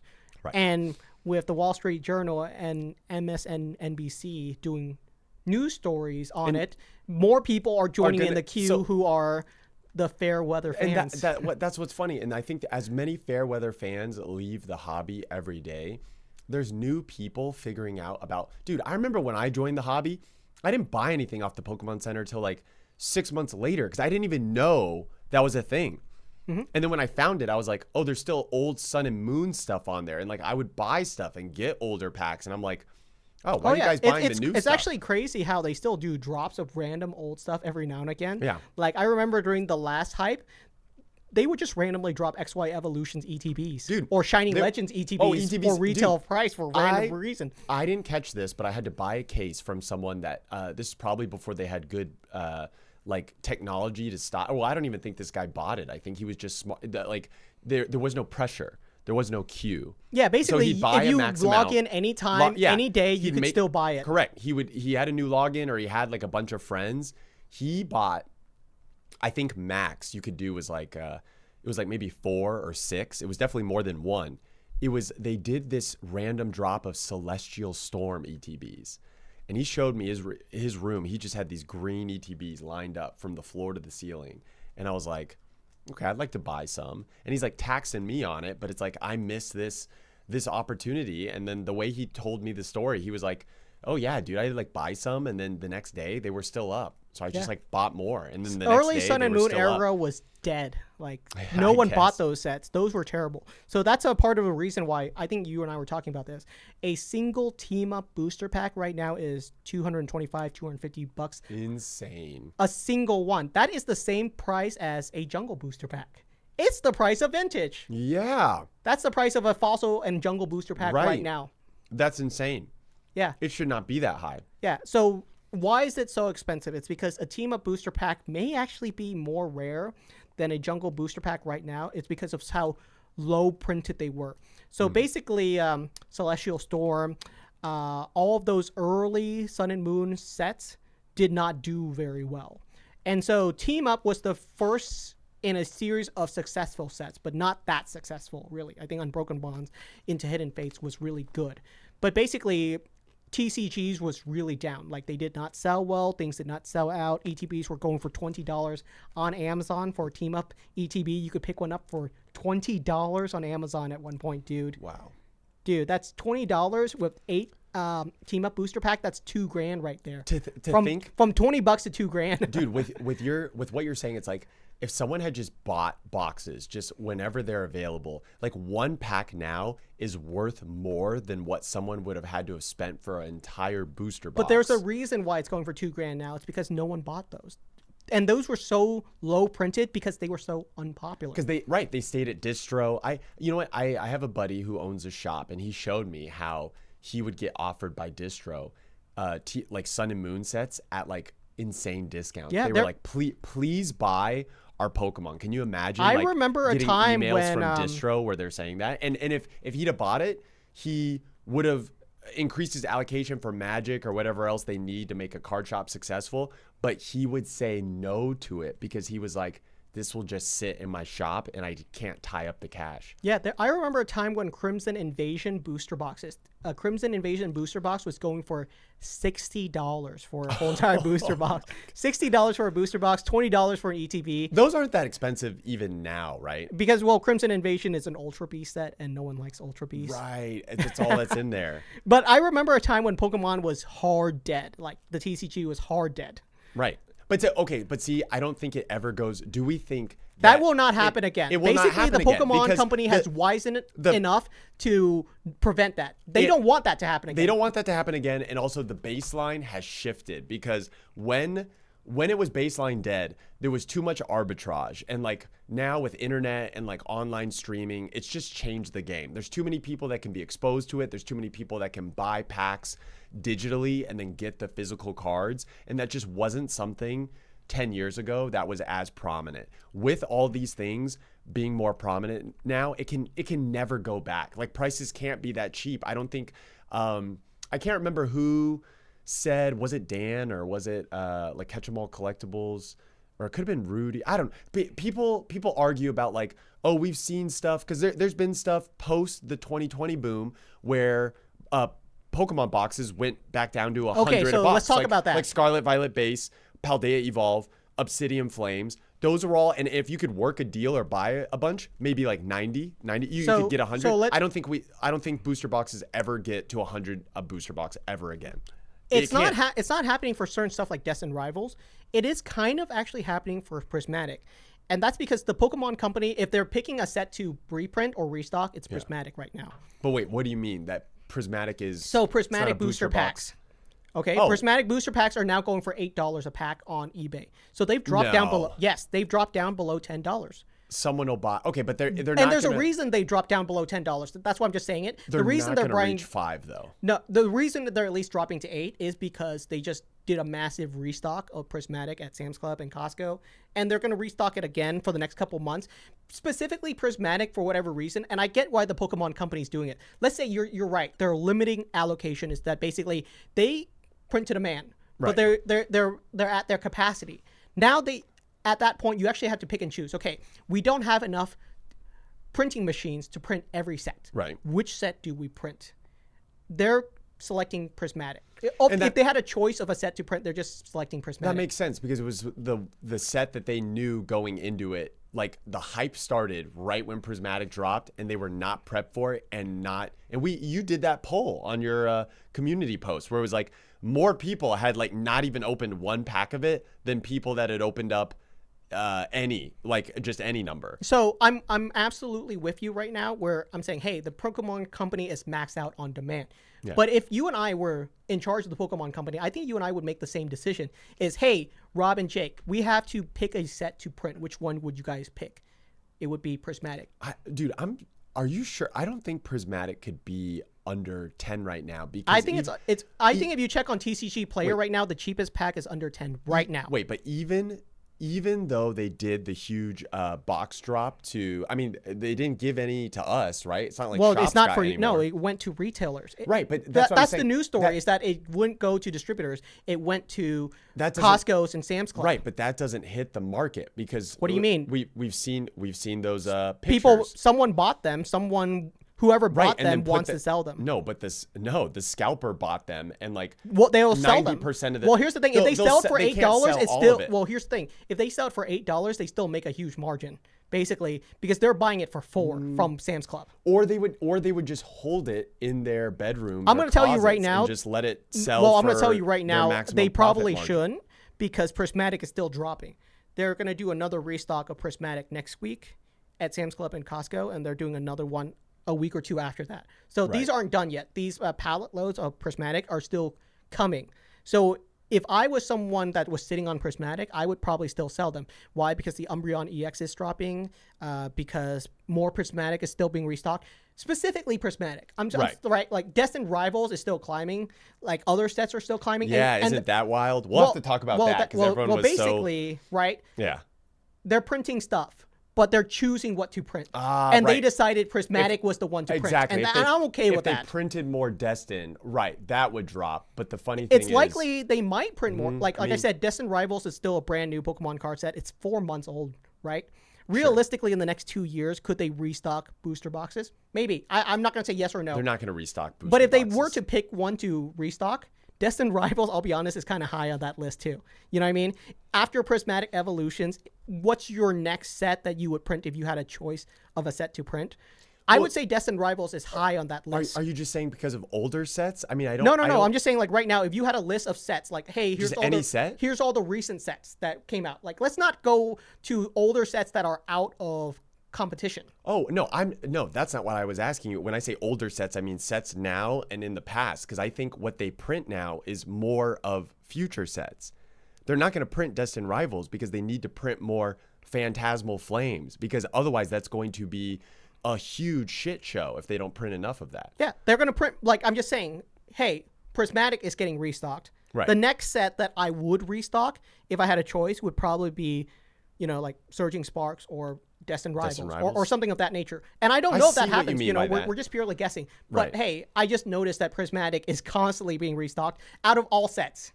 Which makes sense, because if you were the Pokemon company and you made a promise specifically, if you remember their promise to reprint more things, they specifically mentioned Prismatic. Prismatic is coming. They specifically named that set. They didn't name any other set. So it makes sense for them to restock a bunch of it. Dude, so I'm not surprised. I don't even see it by the pack. But I mean, you can buy 60 for... or 6 packs for 60, or a couple bucks under at 57. So that's what I'm saying. I feel like it's got to be closer to $10 a pack than not $10 a pack. I mean, I was looking at it today. 57 divided by 6, you're looking at 9.5. I mean, I'm going to look at the cheapest one right now. Prismatic Evolutions Booster Pack. The cheapest ones I'm seeing are going for $8.92. Okay, that's closer to $9 though. But it's under 10. I just said the cheapest one under TCG that is Play true. was under 10. And it was over 10 a couple weeks ago. Right. If you'd asked me, would these be under 10 before the announcement of all these like heavy reprints going to Sam's Club and Costco, I would have just said there's no shot it ever goes under 10. But I still think there's no shot it can ever touch $5. And I know we had that one discussion where you were kind of like, oh, no set has ever not just hit its MSRP price? Is that what? Yeah. And I just think Prismatic is too different. Like, people are letting the singles are dropping now, and I think that's more so due to recency bias and people not focusing on Prismatic as I don't know, just as a set to focus on. It's weird because there's no ARs in the set. That's what makes it unique. But also, it's the only set you can pull a full English God Pack in. In fact, I just saw someone pull the full English God Pack. I was with homies at the Dallas Card Show, where like the rush you get, like the fact that you are able to pull a full God Pack and they introduce that to English packs with Prismatic Evolution is kind of like another sign that they're setting this new baseline that they just can't go back from after that. Yeah, like we'll see what happens. Like, I don't know what's going to happen. So if it never goes down to $5, that'd be insane. If it stays at $10 all day long, that'll be insane. Would that be insane that it just doesn't go back to $5? Well, I want it to go to $5 because it should be available at $5. If it doesn't go to $5, that sets a huge precedent for the future. Why should it be at $5? Because that's the manufacturer retail price. Oh no, but every single hit in there, here's the thing. The market, people are paying. So, what'd you say, $1,600? So here's the thing. It dropped. Okay, the price for the Umbreon dropped. It's literally free and it's money. Still expensive. So you and I have discussed this, right? Why would it go to $5? Yeah. Because basically, it's literally the Pokemon Company is literally a money printing machine now, where basically, if you have guaranteed money on the table, if you just sell it, if you're willing to make it, it will sell for more than what your cost is. Yeah. You should do it. You should just do that because as a business, you're maximizing profit. Right, but Pokemon's goal isn't to do that, or they would just literally print any older vintage set and it would make free money, like you're saying. I mean, they can print those cards. They don't have like a. Well, their goal isn't just to make infinite money. Could they? Exactly. Could they print base set? Technically, they could. They kind of did that with Celebrations or something like that, or Classic. But the reasons why they don't, it ruins the integrity of their game. Right. Is they're not short-term profit, right? Could they print base set? Yes, they could, but it would actually be a detriment to their company long-term. I see what you're. Yeah. But right now, printing more Prismatics would not be a detriment to their company. So why wouldn't they just print any set? Their goals are long term. They want the Pokemon company to be a 100-year-old company. Well, but then so their goal would be to maximize profit right now. If I was them, I would just print more prismatic. Where do you draw the line for how old? So what about another Standard. year? It would be basically standard play. Is standard play. Okay, so they're doing it based off the TCG, which is why they're not going to just print like more Fusion Strike boxes. Yes, and I'm okay with that. I'm okay with that because let's be honest, Fusion Strike is a 4-year-old set. Yeah. If you wanted it, there was a time when it was $100. $80. There's no one to blame but yourself at that point if you didn't pick it up. I turned down people put the box in my hand. They're like, dude, give me $80, Robo. I'm like, and that's what I mean. I don't mean a set should be cheap forever. I just want it to be cheap enough that everyone has a fair shot of picking it up. I don't think anyone's mad that the Charizard UPC is expensive because we all had the opportunity to pick it up. It well under MSRP. And if you chose not to, that's okay, but you made that decision. But right now, people feel the unjustness of not being able to make that decision. Dude, I don't even have a chance to buy this at retail, so I couldn't make that call even if I wanted to. And that's why people are angry right now. Well, then, you know what's interesting? Then why can't they clearly did it with the Charizard UPC, where those were everywhere. They have the same item, the Prismatic Evolution UPC. But we only got one round of that. Dude, you know how many Charizard UPCs I just bought at the store, even when card shops or like I don't know, like there were shows where people were just selling them for like under MSRP, but at a store you were kind of like, oh, okay, there's like a single pack, there's like triple blister I could buy, there's theme decks, or oh look, a Charizard UPC. I'll just I'll pick one up because you just swipe your credit card. You're like, I know I'll get 3 Charizard promos. How come there's not that level of like have you even ever seen a Prismatic Evolution UPC in the wild? I haven't. Yeah, so if it does happen to that specific UPC, I think it will happen in Black Friday of next year. Is basically the 30th anniversary has passed. They've been, let's say this, they're still restocking Sam's Club and Costco all the way until next Black Friday. Wait, at that point, people might actually be sick of it, and I'm just picturing it in my mind. It's too old though. They wouldn't do it post 30th anniversary. So I'll tell you this: there's a 30th anniversary UPC. So here's the crazy thing, dude. We're still getting like 151 product restocks randomly, even into this year. And 151 is 2 years old. What, like Blooming Waters? Yes, Blooming Waters came out this year. Yes, it was picked up, but that's because the market was hyped. No, but Blooming Waters is the thing that keeps restocking, and that was something that came out this year. Yeah. That's really the only item. I don't know if they'll ever restock. It's, like there's no right or wrong answer, Like I can't answer and say the UPC will for sure be in stock again. But here's how I picture it happening, okay? Okay. Let's say the UPC is available next Black Friday at Costco for $90. Okay, and I'm picturing a scenario where what kind of world do we live in where that does not get picked up immediately? Okay, yeah, it's gonna. And I'll tell you the scenario. Scalpers will at least pick it up, and if they pick it all up. So here's where I picture the world going. Okay. Okay. And the viewer's gonna be like, Jake, don't cut off Rob. I know, guys. No, you're fine. Yeah. So basically, here's the world I'm picturing. Okay, the Charizard, the Prismatic Evolutions UPC is $90 at Costco. Okay. Scalpers don't pick it up, and the reason they don't pick it up is if you put it on TCG Player, it's going for 120, 110, and there's no margin. And the best hit inside of Prismatic is the Umbreon EX, and it's currently going for $400 to $300, and that's the best hit. There's not enough value in opening up Prismatic any longer. Right, so then the scalpers wouldn't focus on it, but that's what I'm saying, though. There's no way the Umbreon goes to $300, $400 raw. We'll see. No, I'm not saying I'm right or wrong. I don't know. Because the baseline is increased. It's like, so this is the mentality. So it's already gone down to 800, right? It's already gone down over $1,000, and it's still dropping by roughly $20 to $25 per week. I don't know how low it'll go, but we'll see. Wait. It's under 1,000 right now. It's absolutely 100% under 1,000 raw. Okay, the PSA 10 has not dropped that significantly, though, correct? Well, the reason for that is there's a PSA mania right now. We were just talking about that. People are going crazy over PSA cards. That PSA mania is the magnet that stays on top that prevents the floor from dipping too hard. Because at the end of the day, if what the true chase is or what everyone wants is not the chase card, but the chase card in a 10, and they know what the chase card in a 10 sells for. And there's this kind of it's so interesting because you were premium on talking it. about a crash earlier, about how quickly you can see prices dip, but you don't see this crashing at all. Wait, seeing what crash?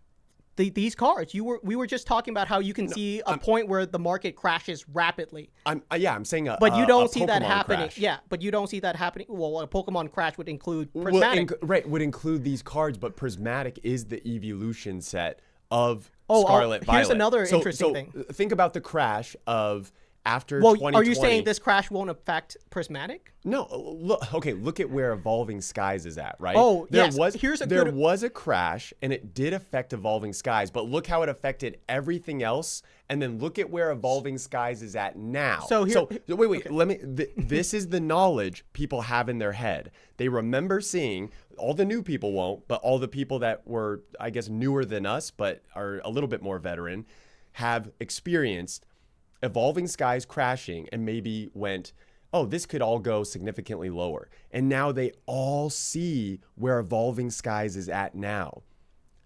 Even new people see where Evolving Skies is at now. Prismatic Evolutions is the Evolving Skies of Scarlet Violet. I disagree with that. Because they have that in their head, there's a psychological barrier to not let it go that cheap, because they're afraid no one's going to sell it that cheap because they think it's going to be this $2,000 box. Well, there's no boxes because it's prismatic, but the packs and the items and the chase to get the alt arts, and there are a lot of alt arts in Prismatic Evolutions, will create a prevention magnet. So here's a couple things. So this is data, okay? Okay. The first one, I did a poll of every single Evolutions artworks, and just polling them like, hey, do you prefer the Umbreon from Evolving Skies, the Umbreon V? I see where you're going with this. And the one from Prismatic, they don't like the artwork? It's never won. It's never won the poll. Interesting.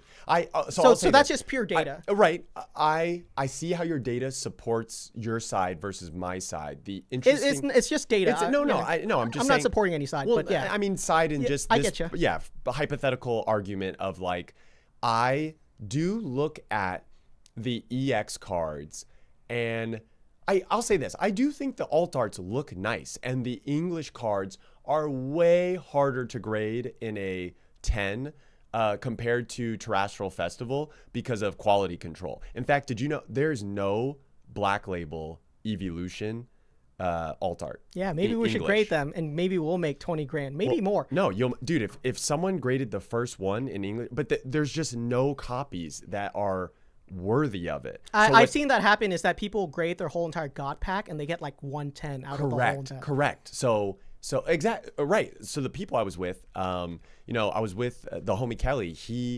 His girl pulled the God pack, and he was like, congratulations. Well, right. And so like, it's a huge come up. It's like a lot of money, but then like, what would be even more money is if all of the cars could grade a 10, and he was like, dude, maybe 2 of the Evolutions will get a 10. And that's a PSA 10, not even a BGS 10. Oh, yeah. So me saying that, though, and what we know about this people, I think it's weird that you're arguing your side when you just told me earlier in this episode that a PSA 10 Mew common holo rare from Celebrations is being sold.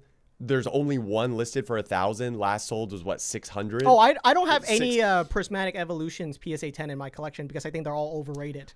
But dude, neither do I. Yeah. And wait, what do you mean? We're big collectors. I don't want them. I don't want them. Like, even if they were cheaper, like, unless they're $200 in a 10, I don't want it. No, but I'm saying I don't think a lot of people casually have any of those cards in their collection. And I think everyone's focus right now has shifted, even past Destined Rivals. If anything, everyone's focused on Black Bolt, White Flare. I mean, they had an illustration rare of every single Pokemon. And now everyone's like, foaming at the mouth for mega stuff.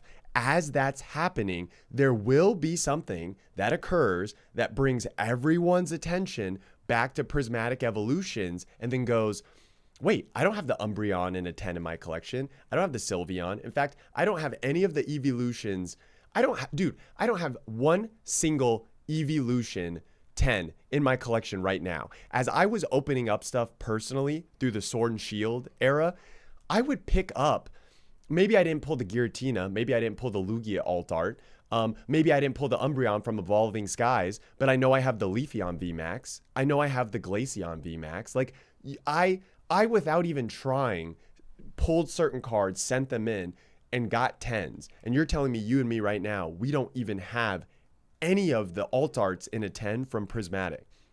If it was so plentiful, we'd have a couple without even trying. No, I mean, because I literally don't want it. Well, okay, you are actively trying to not to. I still think. So here's the thing. I'm not actively trying to pick them up either. But so here's the thing. I actually put. I did a Scarlet and Violet tier list of all the sets, and I actually put Prismatic Evolutions in S tier because I do think it's super iconic, and people will remember it. Correct. Down the line. Correct. I'm not saying like yes in 10 years. I think Prismatic will be hot. The artwork is still such that the texture is nice and everything, even if people don't recognize it now. There's more to it. I put it in S tier, and it actually became one of the most divisive decisions. The comment section hated Prismatic being in S tier because a lot of people think it's bad, and for multiple reasons. Well, because they couldn't open it. People were. I'm not arguing the reason. Okay, I'm basically saying. Well, what were they saying? Basically, I'm just saying, I'm surprised it was divisive because it should be. It should be an easy S tier, right? Help me out here. I think Prismatic should be an easy S tier. Even as we're arguing about this, I feel like it is an easy S tier set because of how iconic and cool it is. But basically, I'm surprised by the comment section arguing over that decision of putting it S tier. There were people that were saying, dude, I think it's a bottom tier set. Okay, so when you talk about how people were divisive over like it being S tier, I think the interesting thing is I remember that same thing happening with Evolving Skies. And you're saying look at history and look at historical data. Even a year after Evolving Skies, even with the Umbreon being something that was like very highly priced and people being like, oh, this is the highest priced alt art of the current Sword and Shield set. And we didn't know that trainer galleries were coming out. We didn't know a lot of the how the Sword and Shield block would end. But people called it Evolving Cries because it was hard to get stuff in it. And really outside the alt art evolutions that you can pull, and I guess the fact that it has alt art Rayquaza and Rayquaza VMAX, there's nothing really special about that set. If you just open a common rare, even like, a non-holo rare, it's very meh. And at least with Prismatic Evolutions, you got the Pokeballs with the texture. I think those cards look beautiful, just as regular Pokemon cards. You have the Master Ball Interset, and you have the ultimate chase thing, which is the God Pack. There's too many similarities with Evolving Skies and how what makes Evolving Skies scared to dip, or like when you're saying, oh, Prismatic will dip a lot. I think the safety nets are still in place based off the examples I gave. And I think the set as a whole is stronger in a way because it's not a booster box set and there's more cool stuff to see in it, even if you don't pull the alternate arts. Yeah. So the thing is, here's my closing statement. Okay. Yeah. Right. Is Rob, I agree with everything you're saying. Okay. I just think, Evolving Skies booster boxes, it reached $120 a booster box. So there was a point when it was below retail price. I remember, yeah. And it's still an S tier set. So I voted for Prismatic Evolution as an S tier set because I do think, I'm with you, it's iconic. It'll be remembered in 20 years. There's no world in 20 years where we forget about Prismatic Evolutions. So yes, I agree, it's an S tier test. Right. I'm just saying that it's still probably going to dip just because people are going to restock it. And maybe it doesn't, maybe it's so S tier it doesn't drop. But I'm just saying Evolving Skies went for $120 a booster box. And I think Prismatic might drop in the future. There will come a time when it's super rare and expensive. I just think in the near future, in the next year, it might be a little bit cheaper. It could drop some. It could be a little cheaper. We actually both fully agree on the quality of the set. It's not a bad set. Where we're disagreeing is like you think it'll drop as low variably, maybe not at $120, but like I think. I guess what I'm saying is the delta between how much Evolving Skies dropped from its like peak when it was recognized as the main set, and then even after a set or two after, and then where it dropped after a year or two, the delta is not going to be the same for Prismatic to drop that same percentage amount. Yeah, and that's purely based on the market. You know, it is what it is. Right. I just think the ecosystem we're playing in now is a completely different ball game. We're in a completely different arena. So to write it home to the viewers, the only thing we're arguing about is where Prismatic is in the next 6 to 12 months, really. Right. Because we both think long term, it's a great set. It's a Grand Slam set. Yeah. So you guys let us know in the comments below what you think about Prismatic. Do you think like what Jake's points are that he's bringing up is like how you feel? Well, I got one final hot take. Okay, yeah. And this is one final call out. The Roaring Moon EX from Prismatic Evolutions, the Shinji Kanda card. Oh, yeah. I think there is a world where that card becomes more expensive than the other EVs. Just off Shinji Kanda. Dude, you know what's so wild? That's my one call out is I think that one is actually underrated compared to the others. I have that card in Japanese, and it is a stunning card. So you think I guess we'll call that we'll talk about the artwork. There are some cards that are sleepers inside of a set where they stay cheap compared to other cards. Look at Latios. And then a couple of years later they rise. I think the Shinji Kanda Roaring Moon is one of those. So that's my last statement for Prismatic. We'll refer back to this pod 2 years from now when we can all look back and check on this. Thank you guys for tuning in, and we'll see you next time on the Card Lounge. Peace out, everyone.